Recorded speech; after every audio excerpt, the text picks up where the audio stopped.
Well, welcome to Gen TV. The show is Talk to Me. Tonight, we will tackle the issue of inequality, lack of equity in the treatment. As you already know, black people in America catch hell. They will catch hell now. They have catch hell in the past. They're catching hell right now, and they're always gonna catch hell unless they unite, and stick together. So we're gonna kind of talk through some, you know, point that I've all observed. Now everybody knows this, what's going on. I don't have to go deep or philosophize on it. Like I said before, black people face inequality almost in every aspect of life here in America. Inequity in as a home buyer, inequity as a student, maybe in an education system. I see how the kids, black kids, have different treatments. Can be the same mistake they made or whatever, the same behavior.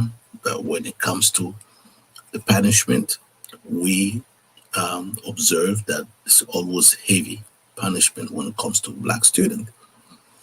I experienced that firsthand. Um, Even with my own son, working in the same school where my sons, going to the same school, still you can tell how, the treatment you know, is always different compared to other students. Um, you know, um, we also see the inequality, inequity when it comes to justice. Police brutality is one of them, as you already know, in America. We just went through a period, after the death of George Floyd. We've seen, the Black Lives Matter becoming almost the model to kind of remind society that it's about time to move on these practices, meaning the mistreatment of black men and women by the police. So we can go on and on many examples concerning this subject matter. But in the light of what's going on today in the media, I believe it is important to see how um, different how different the media um, treat you know um, black people. You know, and I'm gonna play some of the clips because one bigger mistake would be to try and to compare uh, people experience, and to compare people suffering. Each individual group experience pain and suffering different way. Okay, and just because you lost one person, that doesn't mean that your pain will be less than the person who lost two people. Okay, so we cannot measure the way people experience those situations. So we're not here to compare. We're here just to kind of to compare to a certain extent, and trying to see how society deal with issues that remind issues that remind pain to marginalized communities. And the black people is the one of the community we're going to be focusing today, trying to make our point. Now, usually there is some trigger, some words, codified language that usually um, reminders of the most terrible, the most difficult time, the most darkest time for black people in this nation. And one of them that is well known is the word nigger. um, is very hateful, and everybody in this nation should know. If you go to school and you graduate from college, and if you pretend that you don't know it, then you're probably not American.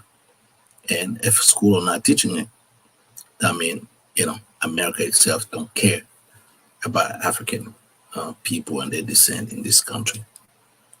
So we're gonna see through some examples, throughout this conversation, this monologue. Most people refuse to be a part of this because we're living in a very different time where every little words can be turned around and the world can go upside down. Now, you know, what I'm gonna do is just to start to play. We're gonna be playing some clips that will show us how, when those trigger words that I was talking about, and in particular the trigger, the nigger, attribute, you will see it among the black people using, and this is a tradition. If you go back to Africa, you'll find out that in some community will, even during the time of sadness, somebody passed away, there is an element of laughter that people use to deal with their pain. And I see no different with the African American, the descendant of the same people from Africa here. I see no different in the way they deal with, some terminology that are a reminder of that pain, but you got to, use that as a, in the laughter way to heal. That's the way they heal, and they deal with the pain. But unfortunately, it looks like the pain that was caused by the white counterparts, the white community, and of all, if you're white, Spanish, Jewish, or European, in Anglo-Saxon, Christian, or even a white Muslim, nobody is immune when it comes to the mistreatment of black people. So some terminology usually remind us of the ugliness of the historical, way, all of this group have been treated in our people. So I'm gonna play a clip of, one person here. His name is Joe Rogan, who happened to be a white man that, in his conversation with his friend, sometime, conversation that we think we are behind closed door, um, usually come to be in the light to people to know. I don't know if people usually conscious. I don't know if people usually conscious of, what they want to say, or they just say it to test the water to see how far the black people are capable to punish them, to react into it. And as you know, black people usually, historically in this country, you go ahead and, go in church, you can kill people. The next day, you see people crying, "I forgive you," and then people take advantage of it. And we're gonna see how black people react, and how they approach the community when they hurt them. So let's play this clip and then comment on it. About publicly. Hello, friends. I'm making this video to talk about the most regretful and shameful thing that I've ever had to talk about publicly. Now you would think, okay, that somebody would just start, that's a very cool thing to do, as an introduction. So you think he's going to stay there to explain how cruel this, words is for the black community. But instead of just explaining the origin and how, you know, the community called the African community feel about this word, it's just kind of trying and the best it can to trying to justify. There's a video that's out that's a compilation of me saying the N word. It's a video that's made of clips taken out of context. Now, you saying video take out of context, you saying the N word, not once, not twice. So there is a culture, there is a tradition of this man using the word casually, the N words, without fear of anything to happen.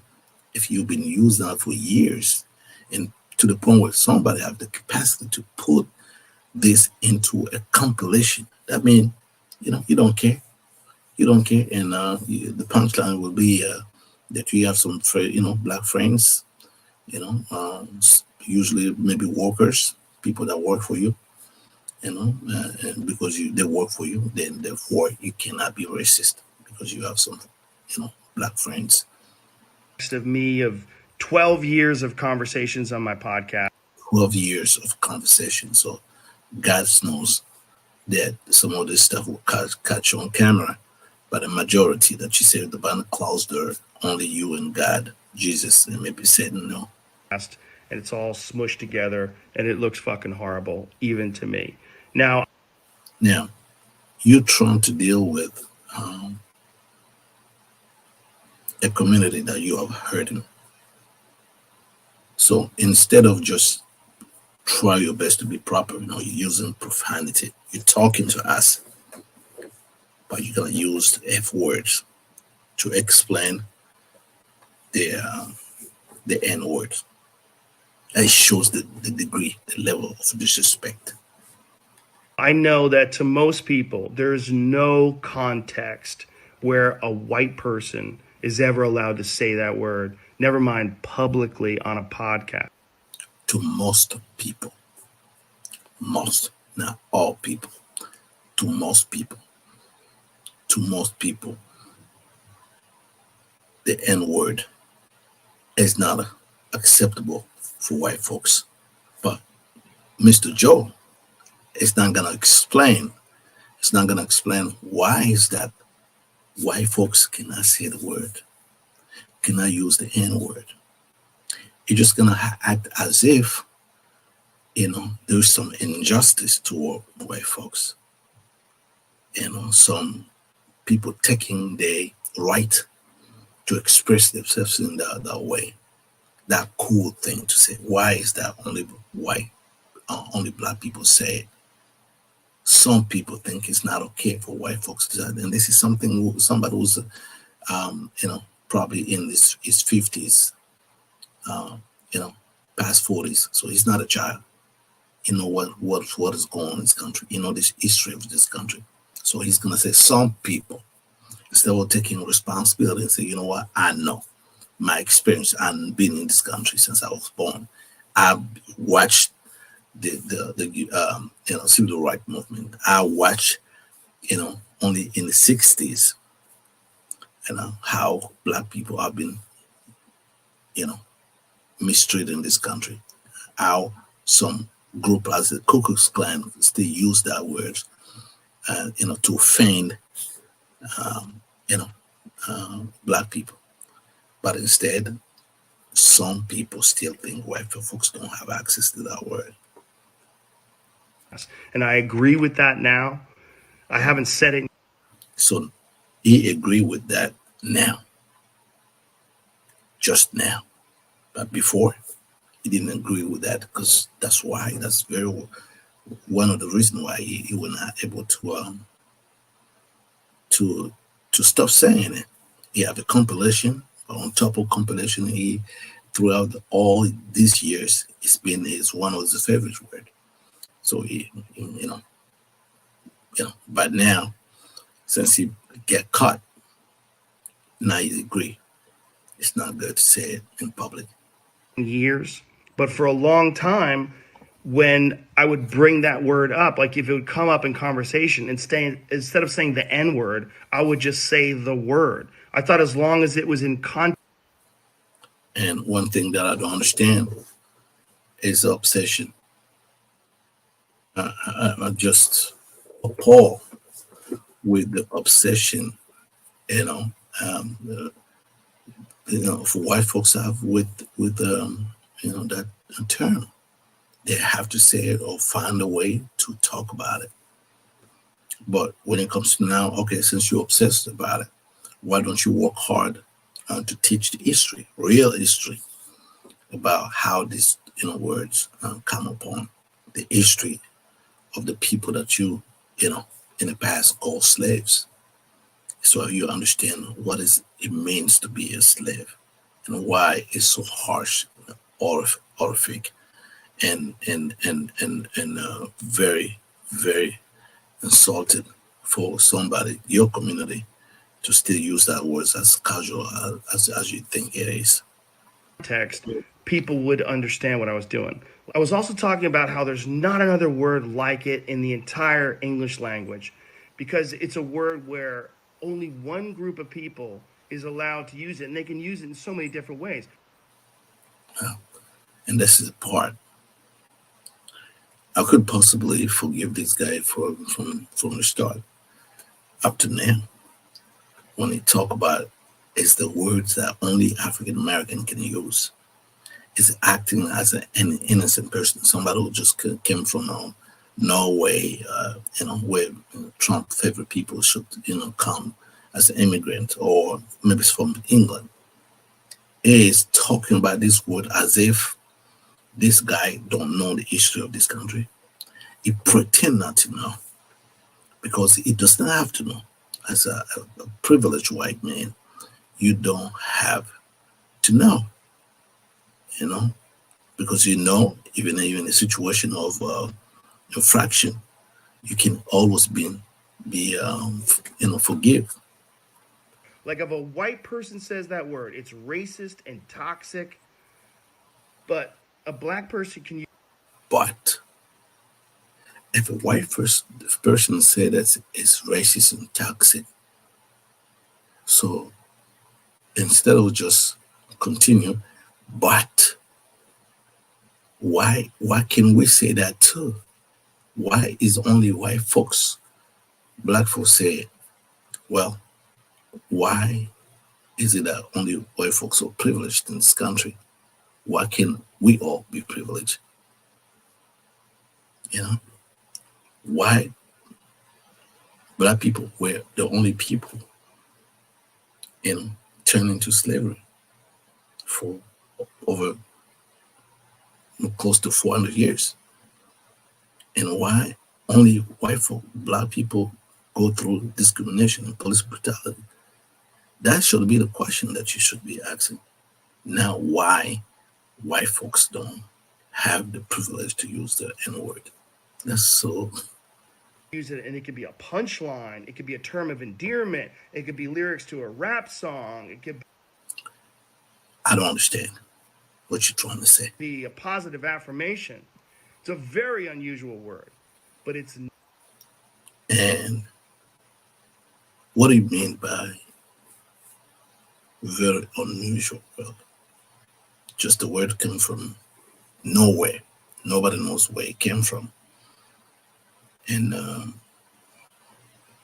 black people just took possession of it, took ownership. Very unusual, very unusual. Something that just happened from maybe came from Mars. And now how come the black people are the only one using it as a punchline in comedy? I just told you. That's the way they deal with the pain attached to it, attached to the history of it. Now, in case you went through your education through your age right now, you never learned about history, I think the first thing you could have done before this, the Guardian video apology, you should have gone to um, um, you know, maybe African American museum, or maybe read some books, or get educated by somebody who actually is, a professor, a historian for African American history. I'm not talking about going to a rapper like we're gonna see it later on. Not my word to use. I'm well aware of that now. And there's I'm well aware of that. another clip that I have to address. There's a clip from 11 years ago. I was telling a story on the podcast about how me and my friend Tommy and his girlfriend, we got really high. We were in Philadelphia and we went to go see Planet of the Apes. And we didn't know where we were going. We just got dropped off by a cab and we got dropped off in this all black neighborhood. And I was trying to make the story entertaining. And I said, we got out and it was like we were in Africa. Okay, so you got high, you got into a cab, not knowing where you're going, but the cab happened just to drop you in a black neighborhood. You didn't know you were going to see a movie called The Planet of the Apes.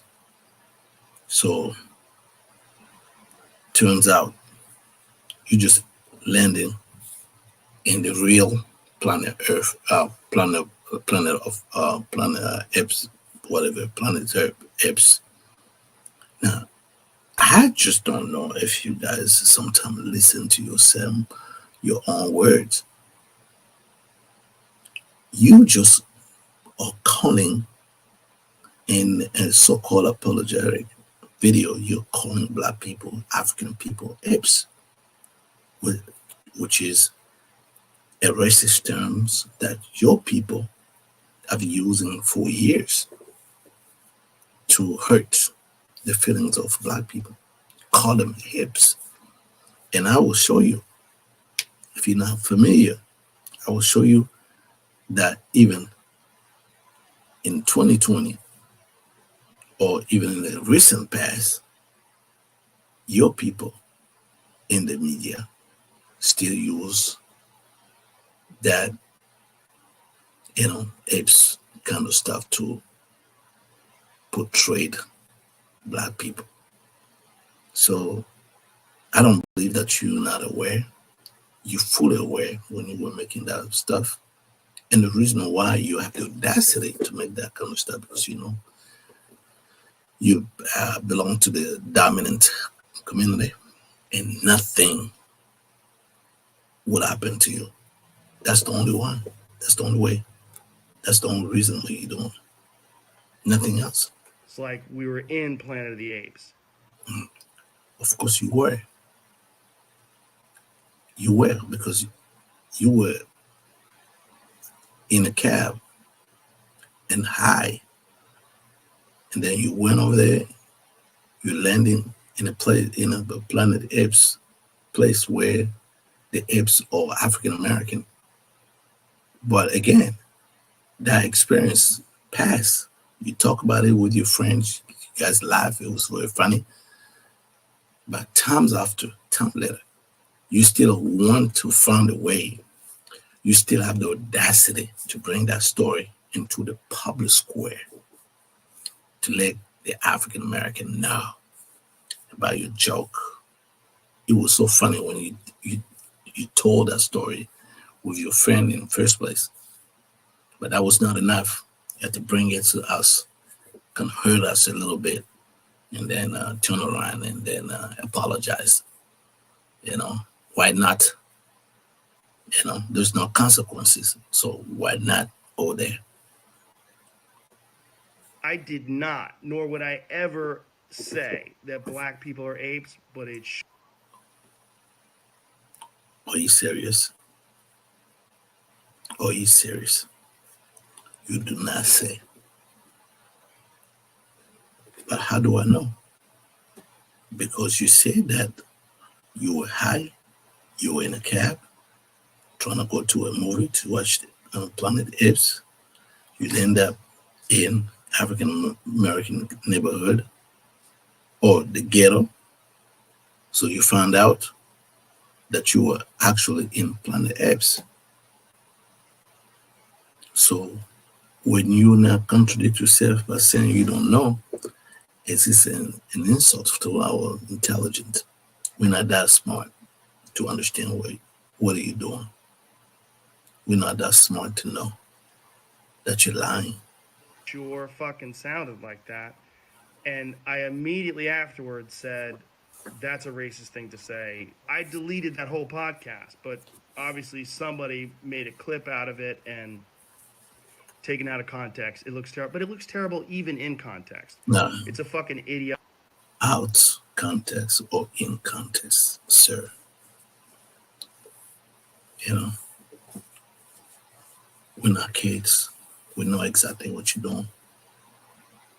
You just get away with murder, just like you all guys always do.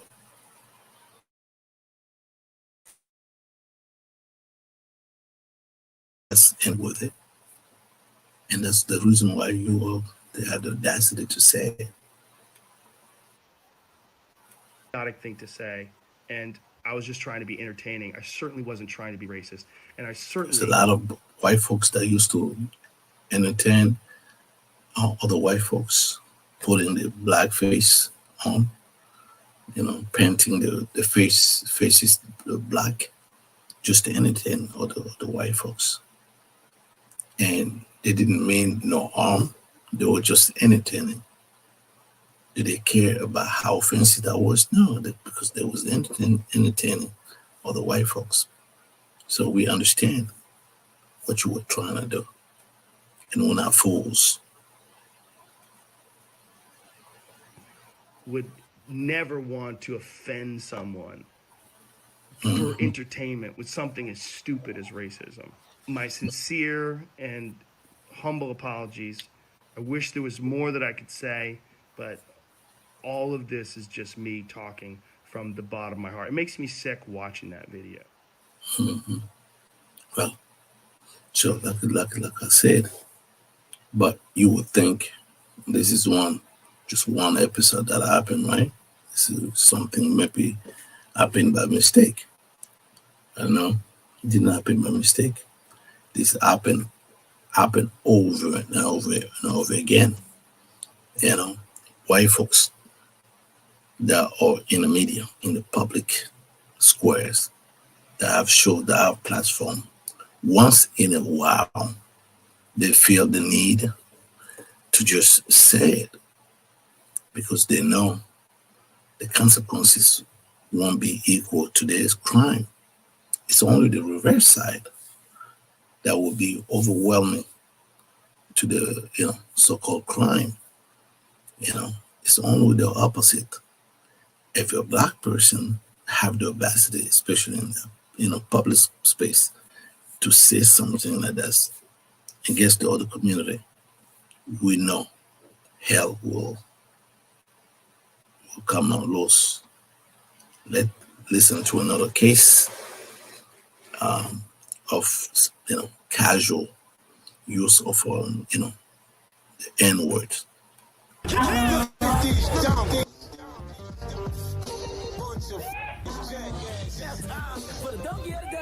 That's pretty funny. Charlemagne the devil? I watch Real Time with Bill Maher every Friday at 10 p.m. on HBO. I think Bill Maher is great at what he does. I don't agree with everything that comes out of his mouth, but so what? There's nobody on this planet that I agree with 100% of the time. Man, Bill Maher is an atheist, but that doesn't stop his show from being any less entertaining. And on Friday's show, Bill Maher was having a conversation with Republican Senator Ben Sass. And this happened. Now, just watch the introduction of this so-called shaman, the god, the smile on his face. I can disagree. It's already set up the playing field to something that he already showed us he's not that angry. And I want you to watch that clip, and then in the light of what's going on here now, watch what's going on when it is a black man that is not in that position. Watch how serious and mad other community, including our own people, how people are, the way they are judgmental of the situation. But I'll let you listen. We'd love to have you work in the fields with us. Work in the field. That's part of that. That's Senator, I'm a house nigger. That's the, number one, it looks like it's scripted. It looks like both men know exactly what they're doing. You see somebody, we want you to walk in the field. In the field, I'm not a house nigger. Now, that should have, turned this world upside down, because if you guys only knew what is slavery, the men just say, I'm not a house nigger. If you guys only knew, if America was able to tell the story properly, the story of African people, of slavery in this country, the torture, catching a woman, opening her belly, pulling out a baby, catching a black man, beat him to the point where he had to submit, sometimes sexually abusing him in front of his kids and wife, just to dominate him, so that his woman, his kids cannot look at him as a leader, as a father, as a husband anymore. I mean, working hours, long hours, not one day, every single day, no pay. I mean, the suffering, not counting the death of century. And I don't know, you got to be extra human and extraterrestrial to compare that to any, and I challenge anybody beyond the power that we have to influence and dominate the media. I challenge anybody to come up with any example that is comparable to an experience of being 400 years enslaved of a people, some people is suffering of 400 years of beating, working for free days and nights, being treated not like a human being, not even like a animal, like a subhuman. People with no right. Somebody can snatch your baby in your arm and go sell it. You have no say. Snatch your woman, sleep with them in front of you. You have no say. I hope people have the capacity to take the time and learn and use the same methods that other people in the other community use, forcing people to learn about slavery, giving them, preparing them. We have a historian. We have to have those, prepare story or lesson or class to be taken by those people who transgress, those lines, so that they can go through the learning and the journey of learning how, dark and painful the experience of our people, the African people, have to go through. And on top of that, being the first hands to build this nation, and to make this nation, the way it is today, so everybody can enjoy, everybody can make profit. Wow. Some people still suffer. The descendants of these people still can have just justice. It is important for us to come as a community and build a curriculum of classes of education to help generation of people, especially the white folks, don't never have a chance to learn about this stuff, to study, to learn it, to understand, so that they can be more, um, have more empathy to the suffering of our people. So I would like now to turn into what's going on in our you know news today. As you already know, it is very painful to see what's going on in our media. But first, what I want to do is to show you how when people like Bill Maher make this kind of a statement, awful statement, I want to tell you, I want to show you how he easily get away with it. It will bring, so you're gonna offend an entire community of people. You're gonna offend an entire community of people. Then you're gonna go to a rapper, somebody who you know is a rapper.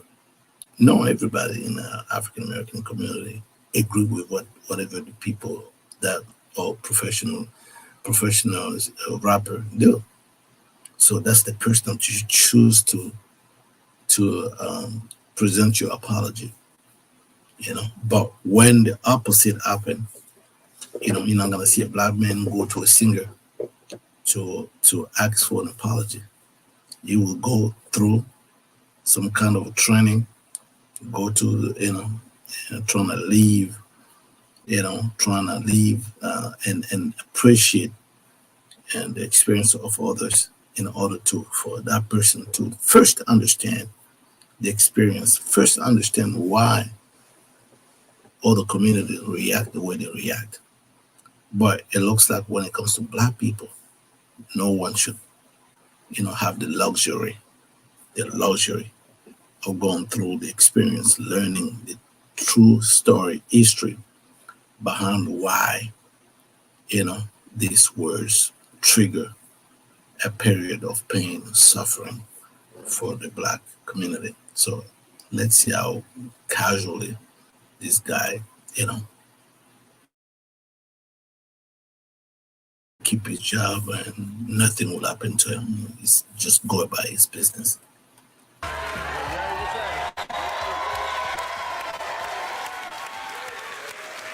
right, so I know you're here to promote an album. I know you Yeah. also want to talk about my transgression. What do you want to do Yeah. first? I knew you was gonna fuck up sooner or later. I did. I did. I did. I love your show. You got a great show. Thank you. Now, here is a black man that come to meet with somebody, supposedly white, maybe a Jewish person, who understand the history of pain better than anybody else. Because, there's some kind of similar experience that this community went through. They're descendant of these people that went through that experience. So if there is people in America that should understand black people or the Jewish community, there's people in America that should understand Jewish people or the black people. But see how casual these people operate, and you will see a black man coming on this show already with love, knowing that this person have offended not himself, the entire community of people, but it will still come showing love and understanding, and that's something we don't have as a black person. Black person can have the luxury or the kindest or the understanding of other community when we transgress, when we say something that make other people mad. But you be bucking up against that line a little bit. You got a lot of black jokes. You know what I'm saying? You do. Well, against racists. Not, yes. Sometimes you sound like a redneck trucker up No, here. I a little don't. bit. Yes, you do. Now that I Yes, gotta. you do. No, I don't. That I Yes, you gotta do. push back on. All right, it's my opinion. Okay, it is. My thing I've is never this. heard that opinion before, but My thing is this, and I'm cool with you. I like your show, to be honest. I just want to know two questions. What made you think that it was cool to say that? I just That's one question. I just explained there was no thought put into it. Obviously, I was telling Dr. Dyson, comedians, they react. And it was wrong, and I apologized. And, more than that, I can't do. I accept your apology, but I still think we need to get to the root of the psyche, because I think it's a lot of guys out there who cross the line because they familiar, or they think they too familiar, or it's guys that, you might have a black girlfriend or two that made them some Kool-Aid every now and then, and they think they can cross the line, and they can't. It's a word that has been used against us. It's like a knife, man. And you can use it as a weapon or you can use it as a tool. It's been used as a weapon against us by white people. And we're not gonna let that happen again by nobody, because it's not cool. Now, I know you heard it's in the lexicon, everybody talking, but that's our word now. Yeah, so it's not that the entire universe is not aware of it. It's just that there's something special in America that the most vulnerable communities, black community happen to be one of them, maybe the most vulnerable community here in America, but also everywhere, black or they're very vulnerable. People tend to do stuff, police officers tend to be more aggressive toward, black people, easy to kill, and then accuse, oh no, I thought that was a teaser. Oh, I did this because of, it's always some kind of excuses given, and the person's on arm fleeing from you, get mad, what, I dare you, fleeing from me, you still gonna kill him.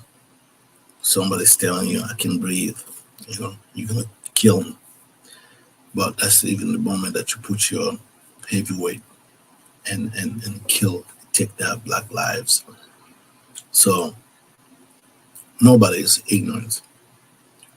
Maybe American, I don't know, but nobody. It's like, nobody is ignorant about, this situation, this unfortunate situation here in America. So I think we gotta come to what's going on in the news. There's a lot,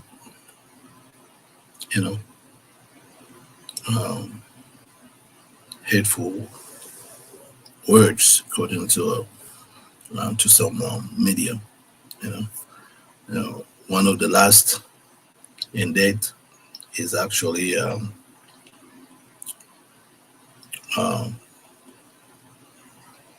a post by one basketball player that posted something, a cover of a book. I'm gonna put it on the screen to show exactly what I'm talking about. Okay, so basically, this guy posted, I think, tweeted a post of a documentary. Okay, here it is. Okay, so you see here, this is the picture. I don't know which one because the post was taken from from um, from the tweet. So this is the title of a documentary. Uh, it said Negro Hebrews Hebrews to Negroes. So the documentary is talking about the origin of Hebrews. This by no means it's not talking about the Jews, but it's actually Hebrews because there's a difference between Hebrews and the Jewish. So the documentary is talking about the origin of Hebrews and where they come from. And there's not even no debate if all people come from Africa. So there's no debate about the possibility that Hebrews, the people of the Bible, can the Genesis is all the beginning. If the people of the Bible come from Africa, I don't see a debate. There's not even a place for a debate for that. Since you already scientifically already proven everybody came from Africa. So why should we begin even to argue or to debate whether the people in the Bible, Genesis, or if the Genesis mean the beginning, then it should be natural for us to know that those people in the Genesis in the Bible are actually from the African origin. Now, it's not even all of that actually you know brought me to bring this issue back into this conversation. What I want to understand is that you have on one part you have this guy that happened to be African American basketball. Put that tweet. So I'll show you the pictures. Put that tweet out, where he even gave people a link to get access to the book on Amazon. So what I found to be very very I'm not saying bizarre, but I found very yeah, I mean it's bizarre.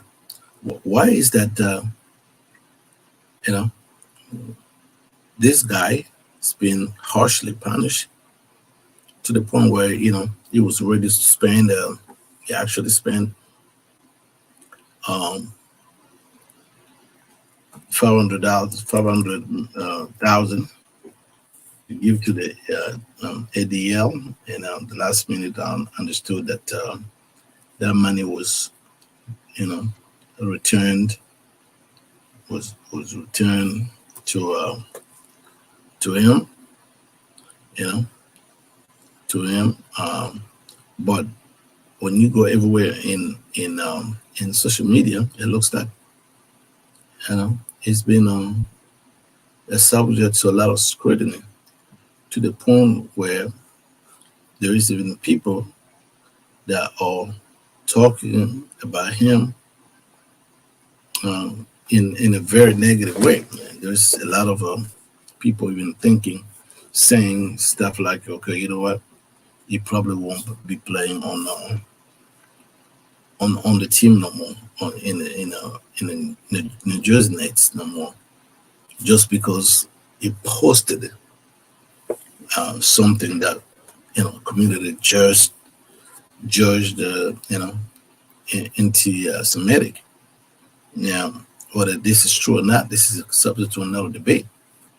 What we can say though is that the Holocaust, whatever the experience that Jewish people, whatever Jewish people experienced in Germany under Hitler, that is the one of the most despicable thing that people can go through, and that also have some triggers. There's some words that can remind them, unlike the N words, where this is a specific word that if used, is automatically tied into a dark history of people using specifically this word to to attack, to denigrate one community, in the black community. To their case, if you don't believe me, just listen to this. You called me a nigger. Go I ahead. called you a nigger. You're a nigger.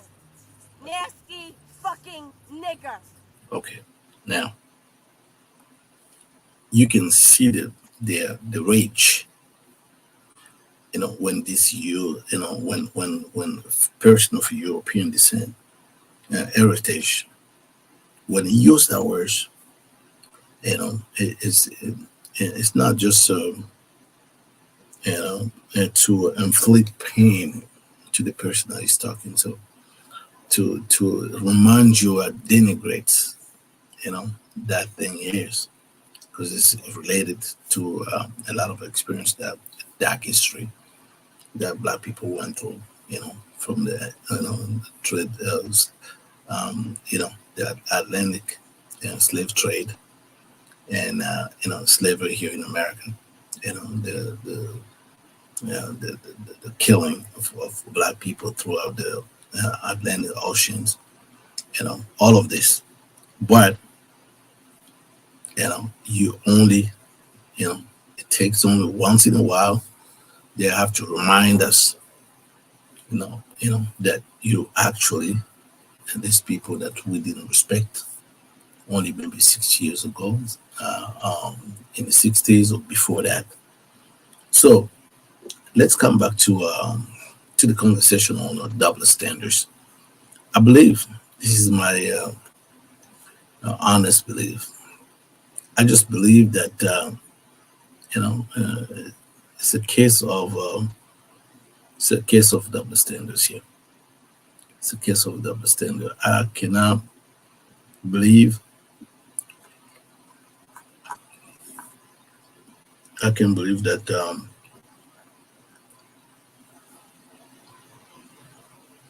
that Amazon, who actually is selling, Amazon is selling openly, not just one book, many book. Is selling a lot of these audiobooks, as you were able to see. This is an audiobook that is bestseller.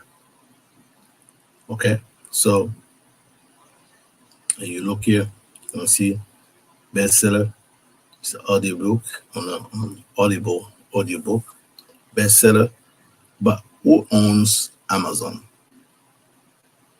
I should be asking. Who owns Amazon? It's Jeff Bezos on Amazon. But if somebody sees something on Amazon talking about Negroes, talking about black, and trying to inform other black to get informed or to learn, to educate themselves, and then you're gonna have to find a way to punish him, to make him spend money to organization that fight against anti Jewish. All of this is fine, but my question is, the person who's getting money, who's getting paid, the owner of Amazon, why is that there is no accountability? Just like, there was accountability for Adidas. Adidas have a contract with Kanye West. So Adidas was under fire, put pressure on Adidas to cut ties with Kanye West, which they did. Balenciaga, a lot of pressure on Balenciaga to cut ties with Ye. They did. But in this specific case, we have a white guy, which is the owner of Amazon, that is benefiting from the sales of Amazon, of this audiobook on Amazon, the books on Amazon, the movie, people go on and make those sales and nobody says a word. So my question is, where is IDL or the Anti-Defamation League? Where are they? If this is a very hateful book or cassette, whatever, talking that trigger anti-Semitic, why is Jeff Bezos is now held accountable? Why is he who is making money out of these materials? Why can we ask him to give this money back into the underprivileged or the